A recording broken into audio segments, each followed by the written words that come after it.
यानी जो एस्पायरेशन बढ़ रहा था उसको संतुष्ट करने की पंचायत राज में तुम शांत रहो। ऐसा सारा का सारा खेल जो है ये खेला जा रहा है। ये फिनोमेना जो है, ये फिनोमेना केवल बंगाल का नहीं है, ये ऑल इंडिया का है। और जब तक, मैं कंक्लूजन में ये बात कह रहा हूं, जब तक ब्राह्मणों का भारत में सेंट्रल सत्ता पर, केंद्रीय सत्ता पर राज रहेगा, देश में ब्राह्मण राज रहेगा, तो तब तक ये बातें इम्प्लीमेंटेशन होगी, ऐसा नहीं कहा जा सकता।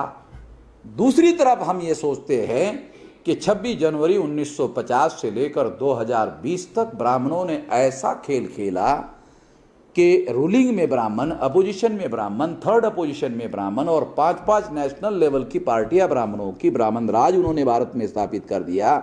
इसलिए रिजर्वेशन के द्वारा जो कुछ डेवलपमेंट SC ST OBC का दिखाई देता है वो रिजर्वेशन की वजह से, क्योंकि इस दौरान न कांग्रेस ने कोई विकास का कार्यक्रम चलाया, न बीजेपी ने कोई विकास का एजेंडा चलाया, विकास का कोई कार्यक्रम चलाया दिखाई नहीं देता।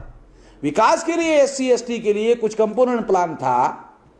दिल्ली में दीक्षित जो मुख्यमंत्री थी, उन्होंने शेड्यूल कास्ट और शेड्यूल ट्राइब का जो बजट था 700 करोड़ रुपया, वो खेल की तरफ डाइवर्ट कर दिया।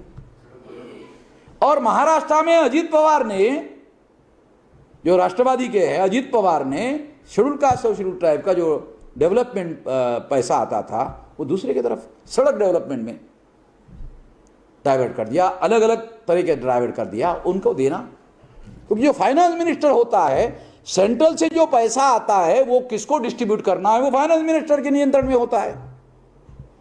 तो इसका मतलब है कि इनके विकास के लिए कोई योजना नहीं बनाई गई, जो योजना बनाई गई उसका पैसा या तो वापस जाता रहा, AG का रिपोर्ट है, या तो SC ST का कंपोनेंट प्लान पैसा वापस जाता रहा, या तो वो डाइवर्ट किया जाता रहा।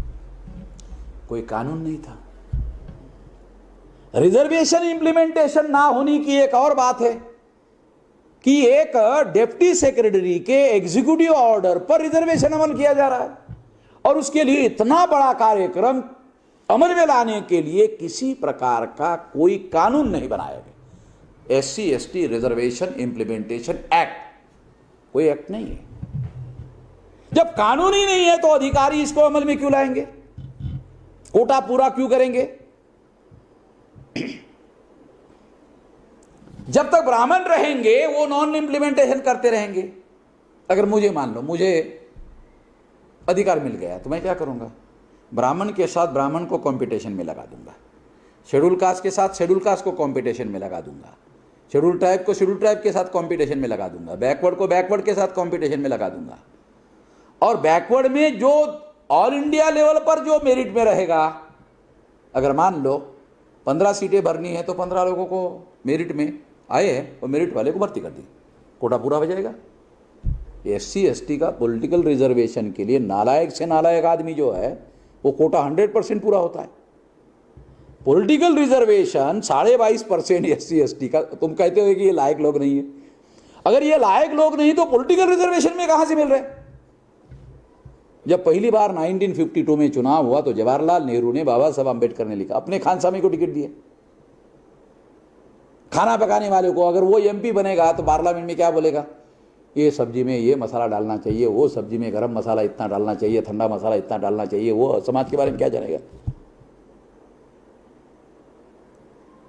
बाबा साहब अम्बेडकर ने रिकॉर्ड लिख के रखा कि जो कांग्रेस के लोगों को टिकट दिए जाते थे वो ज्यादा से ज्यादा पढ़े लिखे लोगों को, जो SC ST और OBC के लोगों को टिकट दिए जाते कम से कम पढ़े लिखे लोगों को, ताकि सवाल पार्लियामेंट में ना उठा सके। ये सारे किस्से मैं इसलिए बता रहा हूं कि इससे पता चलता है कि सारे देश भर में नॉन इंप्लीमेंटेशन हो रहा है, कानून इसके लिए अवेलेबल नहीं है। ये सारी बातों को ध्यान में रखते हुए हम ये देखते हैं कि बंगाल में भी नॉन इंप्लीमेंटेशन हो रहा है। उसकी वजह सारे देश भर में ब्राह्मण राज कायम है, इसकी वजह से ऐसा हो रहा है। ये बात बंगाल के लोगों को ध्यान में रखना चाहिए और इस बात को ध्यान में रखते हुए काम करना चाहिए। इससे इस समाधान का रास्ता ढूंढा जा सकता है, ऐसा मेरा मानना है। अभी 3 मिनट का समय रह गया है, इसलिए 2 बजने को मैं अपनी बात समाप्त कर रहा हूं। तो इसलिए मैं बंगाल के लोगों को अनुरोध करता हूं कि देश में ब्राह्मण राज कायम है और ब्राह्मण राज को काउंटर करने के लिए सारे देश भर में काम करना होगा। एक देश भर में राष्ट्रव्यापी आंदोलन निर्माण करना होगा। राष्ट्रव्यापी आंदोलन निर्माण किए बगैर समस्या का समाधान होने वाला नहीं है, ऐसा करना होगा। ऐसा करने के लिए हमारे लोग साथ सहयोग करेंगे। इस आशा और विश्वास के साथ आपने मेरी बात ध्यान से सुनी, इसके लिए आभार, धन्यवाद।